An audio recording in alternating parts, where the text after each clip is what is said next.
सके। Role of teacher in guidance student with disability. Role of teacher in guidance for student with disability.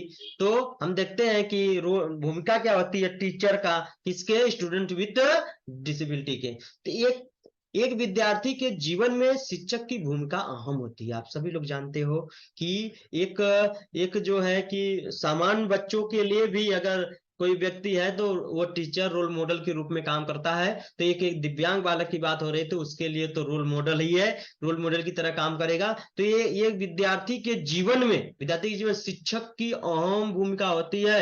शिक्षक को वैश्विक समाज में महत्वपूर्ण स्थान है, जबकि दिव्यांग बालकों के लिए तो यह बहुत बड़ी भूमिका होती है। श्रवण बाधित बालकों के पास भाषा की कमी होती है। जो हमारे दिव्यांग बालक हैं उनके लिए, उनको क्या करते हैं, उनको भाषा की बहुत कमी होती है, जिससे वह समाज में ठीक तरह से समायोजन यानी एडजस्टमेंट नहीं कर पाते हैं। इसलिए इन बच्चों को यानी श्रवण बाधित बच्चों के लिए शिक्षक की निम्न भूमिका होती है, जो हम आगे देख रहे हैं कौन कौन सी वो भूमिका निभाते हैं। छात्रों से उत्तम व्यवहार, छात्रों से उत्तम व्यवहार। इसमें क्या होता है कि विशेष शिक्षक को श्रवण बाधित बच्चों के साथ उत्तम व्यवहार करना चाहिए। जो विशेष शिक्षक हैं, विशेष शिक्षक जो हैं, उनको श्रवण बाधित बच्चों, जो हेयरिंग इम्पायरमेंट, चिल्ड्रन विद हेयरिंग इम्पायरमेंट बच्चे बालक हैं, उनसे उत्तम व्यवहार करना चाहिए, जिससे वे अपनी समस्याओं को शिक्षक से बता सके, जिससे शिक्षक को भी इस कमजोरी और इस योग्यता का पता चल सकेगा तथा उसे उचित रूप से निर्देशन दे सके। ऐसा होना चाहिए।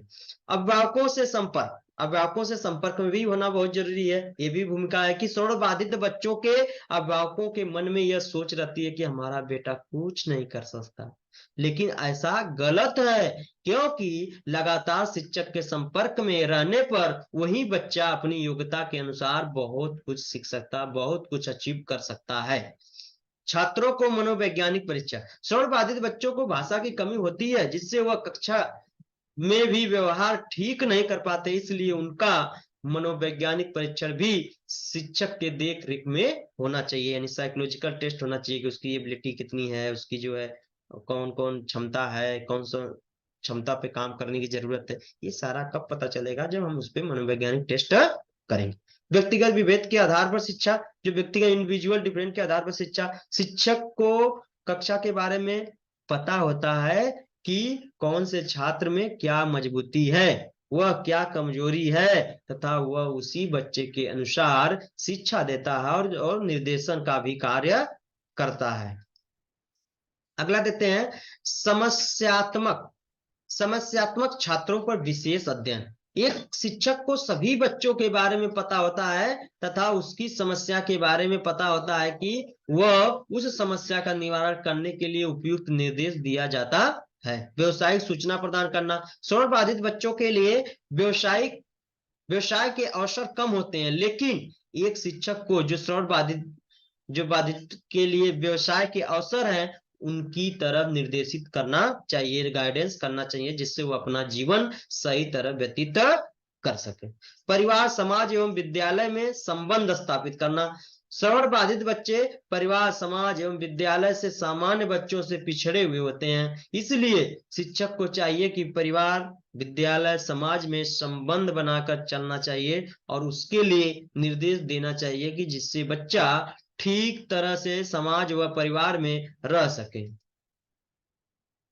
भिन्न पाठ्यक्रमों की सूचना, जो हमारे चिल्ड्रन दिव्यांग बालकों होते हैं उनके लिए जो है भिन्न पाठ्यक्रमों के लिए भी जरूरत पड़ती है कि उनको कौन सा चुनना है। तो श्रवण बाधित बच्चों का हर क्षेत्र में निर्देशन की जरूरत पड़ती है कि ऐसे में पाठ्यक्रम चुनने में तो केवल शिक्षक ही निर्देशन कर सकता है, और यह कौन से बच्चे के लिए क्या पाठ्यक्रम चुनना है, किस तरह से उसके लिए कंफर्टेबल होगा, वह बच्चा जो है किस में भाग ले सकता है, साइंस में, आर्ट्स में, कॉमर्स में, यह निर्णय करने का काम एज ए वह शिक्षक ही कर सकता है, वह बेहतर कर सकता है, यह भी होना चाहिए। आवश्यक सूचनाओं का संकलन, श्रवण बाधित बच्चों को सूचना आसानी से समझ में नहीं आती है। आप सभी लोग जानते हैं कि जो दिव्यांग बालक होते हैं, दिव्यांग बालकों को सूचना आसानी से समझ में नहीं आती है, जिससे सूचना का संकलित कर रखना आवश्यक है, जिसको केवल शिक्षक ही कर सकता है। छात्रों की रुचि एवं योग्यताओं का मापन। श्रवण बाधित बच्चों को रुचि व योग्यताओं का ज्ञान केवल शिक्षक को ही पता चलता है, इसलिए आवश्यकता अनुसार शिक्षक को बच्चों को ही निर्देश देता है। संवेगात्मक स्थिरता प्रदान करना। श्रवण बाधित बच्चों में संवेगात्मक स्थिरता रहती है। इस स्थिरता को केवल शिक्षक ही स्थिर कर सकता है, जिससे वह निर्देशन देकर कर सकेगा। छात्रों के संपूर्ण पक्षों का ज्ञान। शिक्षक को छात्रों का निर्माण करता कहा जाता है कि विशेषकर श्रवण बाधित बच्चों के लिए अंत शिक्षक को श्रवण बाधित बच्चों के संपूर्ण पक्षों का ज्ञान होना चाहिए, जिससे वह आसानी से निर्देशन कर सके। निर्देशन प्राप्त करने में प्रेरणा। श्रवण बाधित बच्चों के स्वभाव और बच्चों से अलग होता है, इसलिए बात बात पर चिड़चिड़ापन महसूस करते हैं। इस समय उनको निर्देशन की आवश्यकता होती है, लेकिन कई बच्चे निर्देशन नहीं मानते हैं, तो उनको निर्देशन प्राप्त करने के लिए भी प्रेरित करना। निर्देशन के उद्देश्यों का ज्ञान। एक शिक्षक, चाहे वह विशेष शिक्षक हो या सामान्य शिक्षक, दोनों को उद्देश्यों के बारे में पता होना चाहिए, जिससे वह बच्चे को अच्छी तरह से निर्देशन कर सके। निर्देशन सिद्धांतों का व्यवहारिक प्रयोग। शिक्षक सर्वाधिक बच्चों की वर्तमान आवश्यकताओं, जो प्रेजेंट नीड्स है, उसको ध्यान में रखकर निर्देशन प्रदान करता है। यह निर्देशन किसी भी क्षेत्र में हो सकता है, अर्थात व्यापक स्तर पर भी हो सकता है। अतः शिक्षक व्यापकता के सिद्धांत का प्रयोग करता है। Thank you so much. सभी को धन्यवाद, आप लोगों ने ध्यानपूर्वक सुना, इसके लिए थैंक यू सो मच।